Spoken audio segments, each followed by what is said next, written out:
Cep telefonu ilk başta bir ihtiyaç olarak kullanılmaya başlanmıştı ve gerçekten de ciddi bir iletişim aracıydı. Yani ilk çıktığı zaman cep telefonu hatta konuşma yapılamıyordu. Sadece çağrı cihazları vardı. Bilmiyorum hatırlayanınız var mıdır? Şöyle kibrit kutusu kadar bir daha büyük bir çağrı cihazı. Üzerinde tek satır bir ekranı vardı ve mesaj gönderilebiliyordu.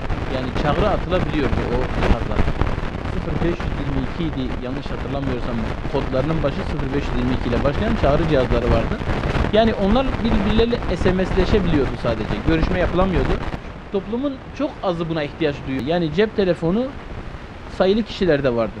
Zaten şebekede her yerde çekmezdi. Çok da pahalı cihazlardı. Ama daha sonradan konuşma özelliğinin gelmesiyle telefonlar yaygınlaşmaya başladı. Teknolojinin gelişmesiyle tabii ki telefon da bir nevi çağ değiştirdi. Yani her yönüyle telefonda değişiklik oldu.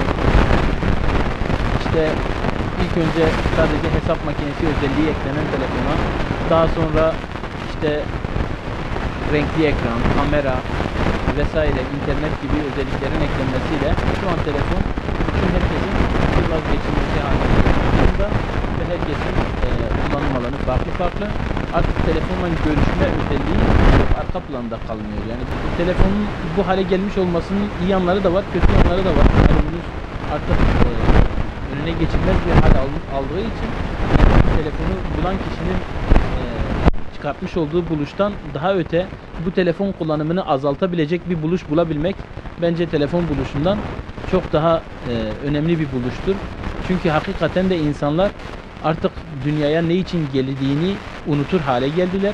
Telefon ile bütün vakitlerini harcadıkları için kitap okumaz hale geldiler, ziyaret etmez duruma geldiler, sıla-i rahimi terk ettiler. Allah muhafaza, bunun kullanımını azaltmaya yönelik çalışmalar yapılması gerektiğine inanıyorum. Ki olumlu etkileri de vardır muhakkak. Örneğin biz bugün bankacılık işlemleri artık hayatımızın vazgeçilmez haline geldi.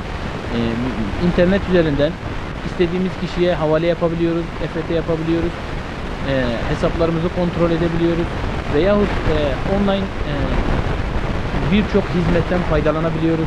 Bugün E-Devlet hizmeti tekrar online olarak cep telefonundan bütün sosyal medya bir kişinin haberlerini bir an önce birçok kişiye ulaştırma noktasında ciddi bir kolaylıktır. Ancak gelin görün ki sosyal medyada bugün her türlü münker de orada işlenebilmektedir. Bunun da önüne geçebilmek için gerçekten de ebeveynlerin çok dikkatli ve kontrollü bir şekilde elinin altında bulunan çocuklara telefonu kısıtlı kullandırmaları lazım.